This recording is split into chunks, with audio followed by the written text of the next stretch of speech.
एक बार की बात है, एक राजा ने अपने 3 सबसे अच्छे मंत्रियों की परीक्षा लेनी चाहिए। उसने अपने तीनों मंत्रियों को बुलाया और कहा कि मैं आप लोगों को 2 काम दूंगा। जो इन दोनों कामों को पूरा कर लेगा उसे कीमती इनाम दिया जाएगा। इनाम की बात सुनते ही तीनों मंत्रियों ने राजा की बात मान ली।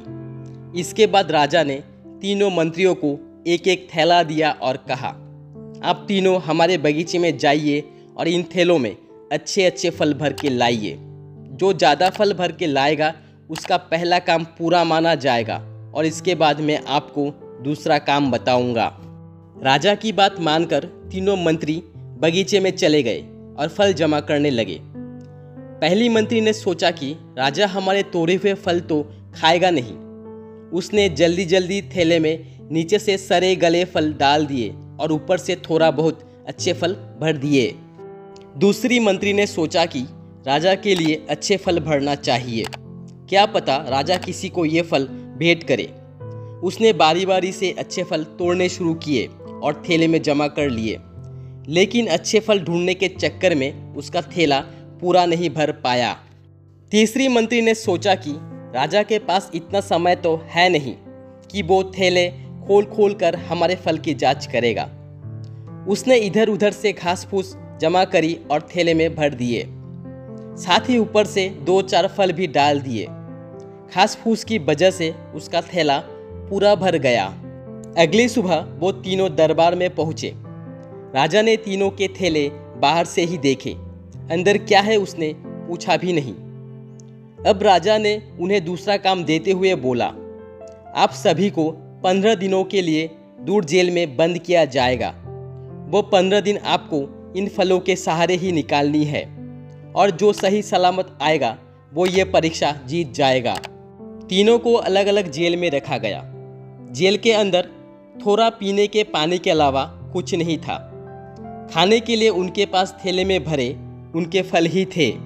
पहली मंत्री, जिसने ऊपर से अच्छे फल भरे थे और नीचे से सड़े गले, वो कुछ दिनों तक अच्छे फल खाते रहा और आराम से दिन निकालता गया। लेकिन बाद में जब उसे सड़े फल खाने पड़े तो वो बहुत बीमार हो गया। दूसरा मंत्री, जिसके थैले में कम और अच्छे फल थे, वो थोड़ा थोड़ा करके अपना फल खाता गया और उसने सही सलामत अपने दिन निकाल लिए। तीसरा मंत्री, जिसके पास कुछ ही अच्छे फल थे और बाकी घास फूस, वो कुछ ही दिनों तक जिंदा रहा और भूख की वजह से मर गया।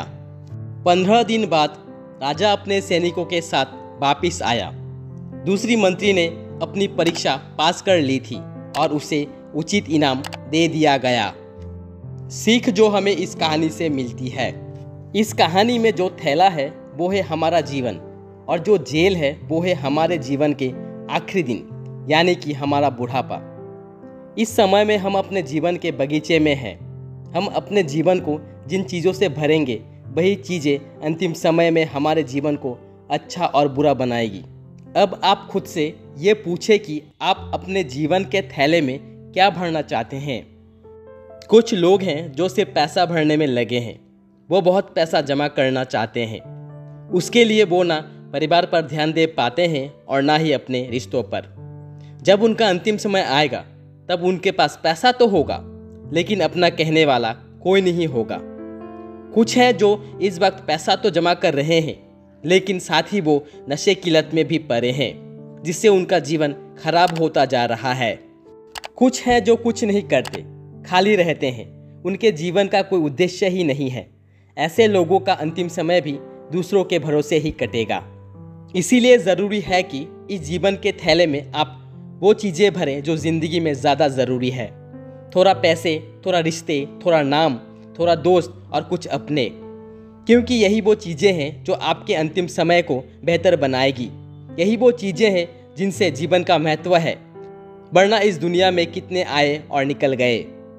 दोस्तों, आपको ये वीडियो कैसी लगी हमें कमेंट करके बताएं और इस वीडियो को अपने दोस्तों के साथ शेयर ज़रूर करें और ऐसी ही वीडियो आगे भी देखने के लिए हमारे चैनल को सब्सक्राइब ज़रूर करें।